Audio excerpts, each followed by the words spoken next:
எல்லாருக்கும் வணக்கம். ஸோ இது வந்து ஒரு ஏதோ ஒரு ஃபங்க்ஷனுக்கு வந்த மாதிரி இல்லை ஆக்சுவலாக. ஏன்னா எல்லாமே ஃப்ரெண்ட்ஸ் தான் இருக்காங்க இங்கே.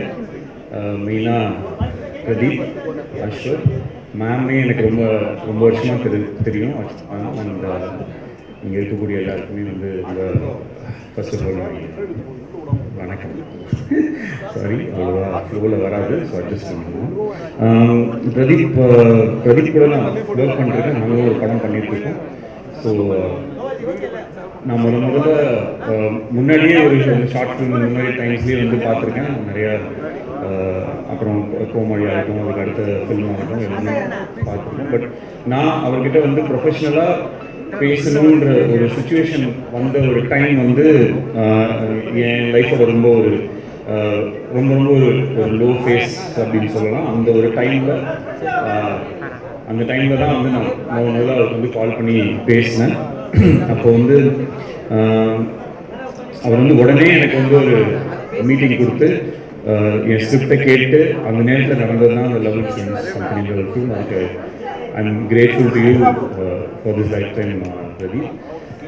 சில ஹீரோஸ் வந்து எப்பயுமே பார்த்தீங்கன்னா இப்போது ஆக்டர்ஸ் இருப்பாங்க, ஸ்டார்ஸ் இருப்பாங்க. இப்போ ஆக்டர்ஸ் அப்படிங்கும்போது எப்படின்னா அவங்க நல்லா நடிப்பாங்க, அவங்க நம்ம ஸ்க்ரீனில் பார்த்து பயங்கரமாக என்ஜாய் பண்ணுவோம். அவங்க அதுக்கப்புறம் என்னென்ன மாதிரி கேரக்டர்ஸ் பண்ணுறாங்க, அவங்க என்ன மாதிரி கதைகளை தேர்ந்தெடுக்கிறாங்க அப்படின்றத பார்த்து நம்ம அவங்கள ரொம்ப ரசிக்க ஆரம்பிப்போம். பட் ஒரு சைடில் வந்து பார்த்தீங்கன்னா சில பேர் வந்து அவங்க என்ன மாதிரி கேரக்டர்ஸ் பண்ணுறாங்க அப்படின்றது நம்ம பெருசாக மைண்டில் எடுத்துக்க மாட்டோம். பட் அவங்கள நம்ம ஃபாலோ பண்ணிகிட்டே வரோம். அவங்க நடிக்கிறது, அவங்களோட மேனரிசம்ஸ், அவங்களோட இமேஜ், அவங்க போடுற காஸ்டியூம்ஸ்லேருந்து அவங்க பண்ணுற சின்ன சின்ன விஷயங்கள், இந்த மாதிரி விஷயங்கள் நம்ம பண்ண வைக்கும் போது அவங்க ஆட்டோமேட்டிக்காக நம்ம வந்து அவங்கள ஜஸ்ட் ஒரு சும்மா அவங்கள ஃபாலோ பண்ணாமல் அவங்களோட ஃபேனாக நம்ம மாறுவோம், அவங்களோட ரசிகராக நம்ம மாறுவோம். அந்த மாதிரி நிறைய ரசிகர்கள் சேரும்போது ஒருத்தவங்க ஒரு ஸ்டாராக வந்து மாறுவாங்க. And I sincerely feel that Pradeep is a star material where he will have a lot of fans and lot of fan following for his image, the way he acts, the way he converts a character. அவர் அந்த character எப்படி play பண்ணுறாரோ அதுக்கு ஒரு தனி fan following வரும். அது இந்த வரப்போகிற எல்லா ஃபிலிம்ஸுமே அதோட இதாக இருக்கும் அப்படின்னு அதுக்கு ஒரு எக்ஸாம்பிளாக இருக்கும். நான் sincerely believe that. And Ashwath சொல்லணும்னா நான் என் ஸ்கிரிப்ட் டைமில் கூட நான் நிறையா அஸ்வத்தோடு டிஸ்கஸ் பண்ணியிருக்கேன். I have very good respect for him because he doesn't have ஒரு ஈகோவோடு அந்த மாதிரி எந்த ஒரு விஷயமே இல்லாமல் is very easy to talk to.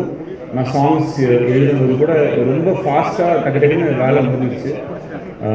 அவரோட அப்படியே ஒரு ஃப்ரெண்ட்ஷிப் ஆகிடுச்சு. ஸோ நாங்கள் நார்மலாக ஒர்க் இல்லாத ஒரு டைம்லேயும் வந்து we use to hang out அந்த மாதிரி ஒரு நிறையா இது. இப்போ இந்த படம் ஹிட்டானதுக்கப்புறம் யாரை கூப்பிட்டு போகிறேன்னு சொல்லியிருக்காரு. அந்த வழித்துணைய சாங்கில் வர எல்லா மாண்டேஜ் இடத்துக்குமே கூப்பிட்டு போகிறேன்னு ப்ராமிஸ் பண்ணியிருக்காரு. I hope he sticks to the promise. And I wish every one இந்த மூவியில் இருக்கிறவங்க Kayadu and Anupama very nice cast. லியானோட ஒர்க் பண்ணுறது ஐ திங்க் இதுக்கு முன்னாடி ஒரே ஒரு பாட்டு மட்டும் ஒர்க் பண்ணியிருக்கோம்.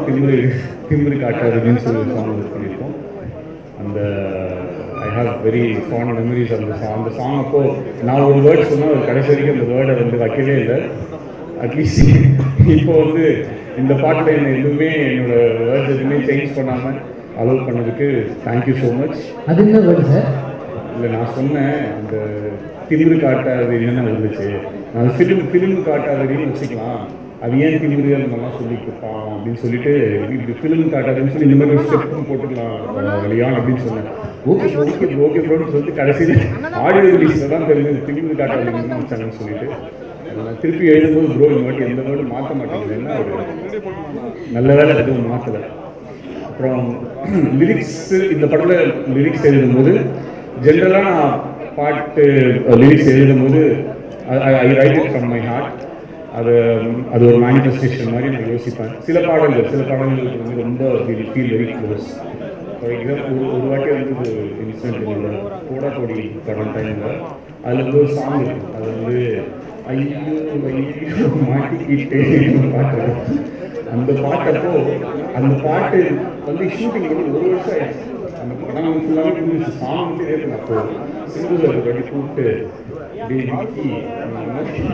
பாட்டு எழுதும்போது வேர்ட்ஸ் எல்லாம் நம்ம பாட்டு எழுதுவோம். மாட்டிக்கிட்டு நீ வச்ச பாடு பாட்டை எடுக்க முடியாம மாட்டிக்கிட்டு அப்படின்னு சொல்லி சொன்னாரு. அப்போ அவர் ரொம்ப கேஷுவலாக சொன்னாரு.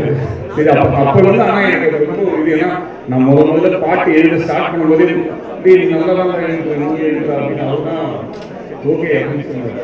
அப்போ இந்த ஒரு வேர்ட் ஓகே ஒரு மாட்டிக்கிட்டே எழுதி கரெக்ட் ஆகல 1.5 வருஷம் எடுக்கணும்னு சொல்லி போயிடுச்சு. அதுக்கப்புறம் என் லைஃப்பில் எழுதின எல்லா சாங்குக்குமே அந்த லிரிக்ஸ் எழுதும்போது அது வந்து ஒரு ஃபீல் கரெக்டாக இல்லை. நம்ம என்ன எழுதுவோம் ஏது எழுதுவோம் இப்போ எல்லாமே இனிமேல் நல்லா தான் நடக்கும், பட்டாசு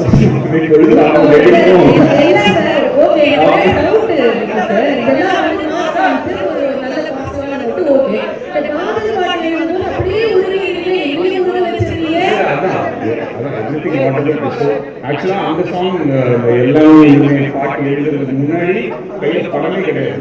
அந்த பாட்டு எழுதி முடிச்சதுக்கு அப்புறமேட்டு படம் இந்த மாதிரி தான். அப்படி இருக்கும்போது இப்போ ஈவினிங் வந்து இப்போ வரும்போது நான் சொன்னேன், அதாவது ஆடியோ லான்ச் ஒரு ப்ரீ வரும், வரும்போது அந்த பாட்டு வரும். அப்போ நீங்க வரும்போது அந்த வரும்போது எனக்கு ரெண்டு பேரும் சேர்க்க அப்படின்னு சொல்லி சொல்லிருந்தோம். அதை பார்க்கும்போது லிரிக்ஸ் எழுதுறது ரொம்ப I feel very nice about it and thanks for constantly giving me opportunities to write these lyrics. Director to director sometimes அது நடக்காது, but it's very sweet of you to give me this opportunity, and I really wish Dragon so short கண்டிப்பாக பயங்கர ஒரு பெரிய hit ஆகும். அதில் சின்ன doubt கூட இல்லை. ட்ரெய்லர் ஆல்ரெடி வைரலாக போயிட்டு இருக்கு. I hope everyone watches this film in theater and all the best.